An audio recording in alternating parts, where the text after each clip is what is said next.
Ruben Amorim and Manchester United are done. Unless you live under a rock, you've seen the news. Because the breaking news, I think you might have guessed it, is that Manchester United have sacked Ruben Amorim. Okay, Jamie predicted it just a few minutes ago. He has gone. We understand he met with Jason Wilcox and Omar Barada this morning, and Manchester United decided to sack Ruben Amorim just hours after he came out and dropped big news about the club. Notice that you receive selective information about everything. I came here to be the manager of Manchester United, not to be the coach of Manchester United. It seems like a honest interview when you watch it, but in between the lines, there were several ticking time bombs that the owners of United didn't want to explode, and less than a day after, they decided they were done with a man who seemed like he was taking United out of the trenches. Signed off and back in Portugal. Obviously, Amorim's pulled it back since then. I think at the very least, he's got something that he can point to now. For a long time at United, because the results were so bad, there was no kind of foundation, if you want to call it that, or he had done nothing in the Premier League to point to and say, I got it right there. And there was nothing for fans to say, well, if he's got it right there. So what really happened then? What is the hidden reason behind Manchester United sacking Ruben Amorim, and how does all of this leave the club in a worse position than they were? Nothing will ever replace how much you really, really want it on Derby Day. How much you are more determined than your opposite number to. See, now to many, it was that interview at Leeds. United had just drawn away at Elland Road, and after the game, Amorim was supposed to give his usual press conference. Only this time, it wasn't his regular episode. Manager of Manchester United. And it's going to be like this for 18 months, or when the board decided to change. So that was my point. I want to finish with that. I'm not going to quit. I will do my job until other guy is coming here to replace me. He looked on the edge. He looked wild. He looked like a man who had had enough, seen enough. He looked like a man who was getting frustrated by the hierarchy at the club and decided to voice out. And that's what he did. The only problem is, Amorim's position has always been delicate. Head coach of the most followed team in English football. And as soon as he started speaking, he was dropping headline after headline. Ruben Amorim said a lot, but if we could pick out from a couple of the stuff he said, the first big statement is this. About everything. I came here to be the manager of Manchester United, not to be the coach of Manchester United. And that is clear. I know that my name is not Tuchel, it's not Conte, it's not Mourinho, but I'm the manager of Manchester United. And it's going to be like this for 18 months, or when the board decided to change. Talks here about being the manager of Manchester United, why he came to be the manager of Manchester United and not the head coach. Then he gives examples of Antonio Conte, of Jose Mourinho, and even Thomas Tuchel, and said while he isn't like these guys, he's still the manager. So the big question here is, why did he say all of this then? Well, the truth is Amorim won't be speaking like this unless he feels like his position at the club is either being undermined or was threatened. But is any of it actually true? Was Amorim's position at Manchester United as the manager being undermined? Well, this is where it gets interesting, because see, there's a possibility that this just might have been the case. But to understand, we've got to piece all of it together. Think about it like this. It's the January transfer window. Ruben Amorim has already hinted in the past how United needed reinforcements, particularly in midfield. Manchester United, you don't have the time. I'm saying all the time, I will not have the time. We have to get it right fast. We are talking about, but you are not talking about players that didn't play for Manchester United. They were here playing for Manchester United. In here, the pressure is too big sometimes. And sometimes you don't have time, and you should have time. It's even worse now with players like Brian and Bermo, Amad Diallo and Nusay Mazraoui all still at the African Cup of Nations with their respective countries. Amorim was asked about United's plans for the transfer market again, and this time he hinted at something. Have conversations started for the January transfer window? What are you sort of expecting to see? We have conversations all the time. It's not because we are in January, of course, we are going to, the window is open. We need to understand what we can do, not just from the players that we can bring, what is... See here, he talked about it as being a process.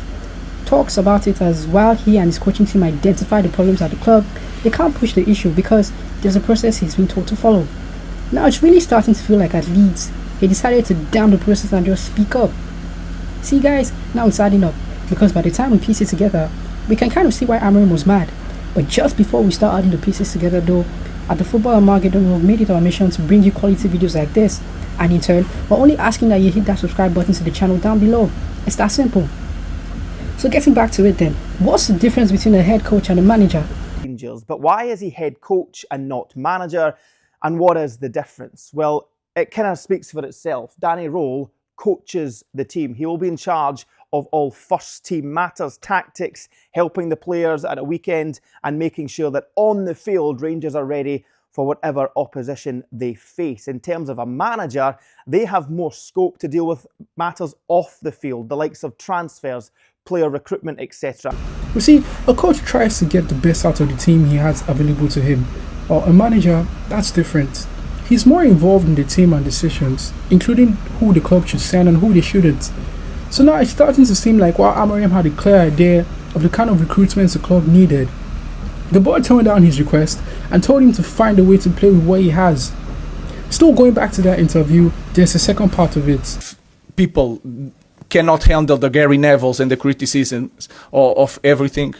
We need to change the club. This is where Amorim speaks, and what he says here is really delicate, guys. If people cannot handle the Gary Nevilles and the criticism of everything, we need to change the club. I'm not even going to lie, for context, Amorim is name dropping Gary Neville because almost every time Gary Neville, a former United player, has had to talk about the club, it's more often than not been negative. I'm very worried, Rebecca. There's no point in me sitting here and saying that I'm not. I think the levels of performance, the results, the substitutions. But now, it's looking like it's not just Amorim who has been affected by Gary Neville's scathing remarks on United in the past. It's the same with the United board as well, and Amorim must have known about it and then called them out. But perhaps the biggest reason of the lot is this one. I came here to be the manager of Manchester United, not to be the coach. And every department, the scouting department, the sport director needs to do their job. I will do mine for 18 months and then we move on. Amorim clearly told everyone at the club to, in quotes, do their job. I mean, yeah, I get it. I get that he's a United manager. But telling the guys who pay your wages every week to do their job isn't exactly the best way to start a new year. So, to sum up everything he said in that exclusive interview, just imagine you're Sir Jim Ratcliffe watching it from home, getting called out by Amorim, and you've got to make a decision, and that's what he did with Amorim. Sack him. But was it really the right call? Well, there are two ways to look at it. The first one is the most obvious, by judging Amorim based on the results of the pitch. Now, here, it doesn't really make good reading for the Portuguese manager, man. Since Ruben Amorim took charge of United just over a year ago, only 3 ever-present Premier League teams won fewer games and fewer points than United, which are Wolves, West Ham and Spurs. Amorim has won 38.1% of his games across all competitions, and aside Ralf Rangnick, who really wasn't a manager but more like an interim solution back in 2022, Amorim's win ratio of 24 out of 63 games is the worst since Sir Alex Ferguson retired in 2013. It's really that bad. The longest winning run at the club has been 3 games since Amorim took over. 3 games won on the bounce in 58. We're talking about a team like United who back in the early 2000s, in fact late 90s, early 2000s, used to dominate football. It doesn't look good. And so you could easily make the argument that even before his rant, Amorim's stats and numbers at the club was already getting called into question, and the rant, kind of gave United the reason to sack him. But like we said, that's one way to look at it. The other way though, is that, this is Amorim's first full season at the club. And for the first time in a couple of years now, there's actually been some signs of progress. I mean, look at the Premier League table here. In fact, they were battling it out for Champions League spots. And as we've seen, the battle originally would have been for the top 4. But in recent seasons, we're talking as far back as the 2023-24 campaign, where 5th was actually enough for Premier League teams to qualify to the Champions League. Meaning if the Premier League season somehow ended now, despite all the negativity around United and how they've gotten a couple of draws, not had win games, all of that, United might actually have been playing Premier League football if the season kind of ended now. So, if we're looking at it from that aspect, to be honest, there is a clear upgrade from what Amorim inherited last season. So on the basis of all of that, was it really the right call to sack Amorim? Well, in as much as the results were bad, honestly, they weren't entirely his fault. And now, this is where you kind of blame the board.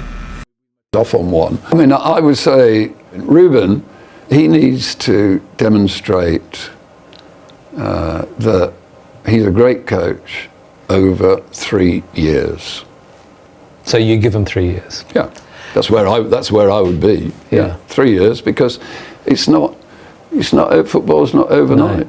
No, and as you say, the Alex Ferguson example is exactly that, isn't it? I mean, it makes no sense.